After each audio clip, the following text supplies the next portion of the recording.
Well, we still have a long ways to go. Now we're in the next phase, obviously, get into being student athletes in school starting tomorrow.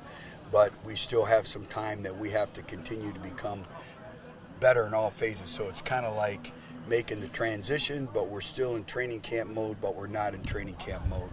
Obviously, we'll go more to an in-season schedule. Next week, we will practice a total in-game preparation, and we'll have a mock game next week. But today was critical that we come out and really make the most of the day, and I thought we did a lot of valuable teaching. We spent the last 2 days on situational football, end-of-the-game type plays, and making them live, and you can do them in a walkthrough. But when they come up kind of organically, too, we've gotten away from scripted periods. And this team needs to play more team football together and think strategically with different situations that kind of present themselves as the game goes on. And I think the last couple days have been extremely beneficial for us. But I think the other thing is our team has not played competitive football together.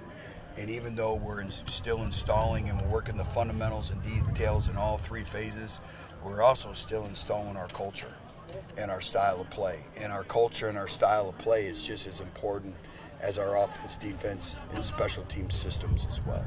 You know, having more time to look at scrimmage one on video, or any more kind of takeaways, maybe things you didn't notice immediately, but now you kind of noticed? Yeah, you kind of go back and obviously you do a deep dive, but then you continue to watch it and what you need to progress. You know, I think the biggest thing is you look at games are usually decided by 4 factors, and one of those is tackling. We didn't particularly do a good job of tackling in the flats, and then we have to do a better job offensively of putting the ball in play. And I just think overall, just the overall fundamentals, details, executing the small things, you know, do the simple things better than everyone else. We're not there yet. Also playing through 4 downs, you know, 6-play drives, 7, 8, 9, 10-play drives, some of our sub-personnel packages. So, again, all those things, and I think as big as offense, defense was, also we got to get a lot better in our special teams, and who are our special teams performers going to be this year. Just going back to Saturday, that first scrimmage, and we still have a couple more to go. What are you looking for the next scrimmages to build on? Continued growth and development from a fundamental standpoint, from a just an operational, you know, in stadium operations in terms of how do we manage the 40 and 25 second clock.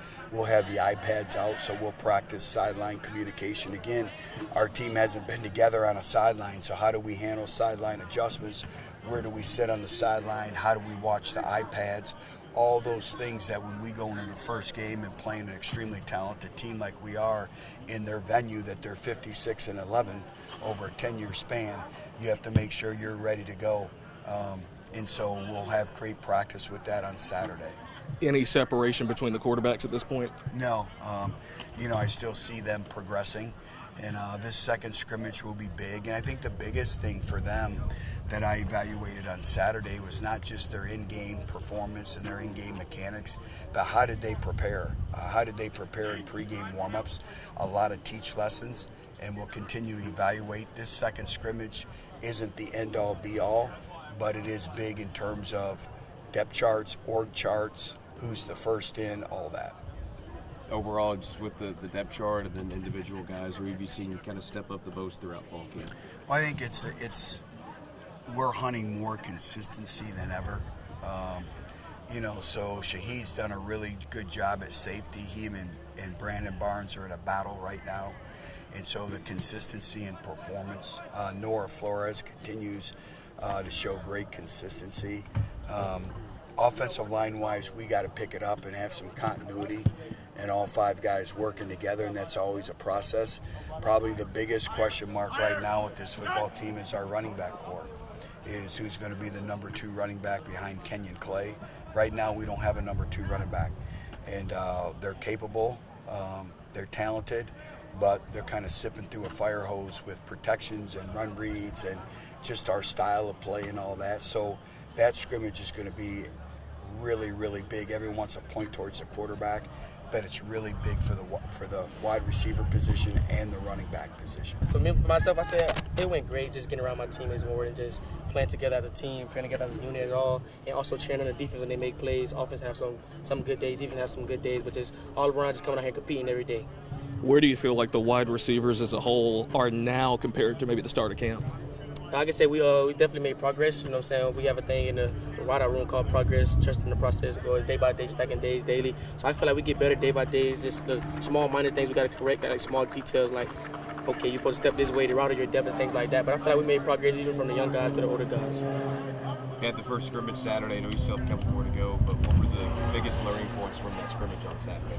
I'd say the biggest learning points was momentum. Knowing that like one play on offense can change the whole momentum of the game, one play on special teams can change the whole momentum of the whole game, just like in 4 to 6 seconds, and every play is 4 to 6 seconds. So just like flipping the momentum from offense to defense was a good learning process for all of us. Just for you personally, I mean, who are maybe some young guys that you've kind of really seen maybe take the jump so far in camp? I can say from a wide-out position, I say Dallas Boozer, coming in as a freshman, coming from Texas.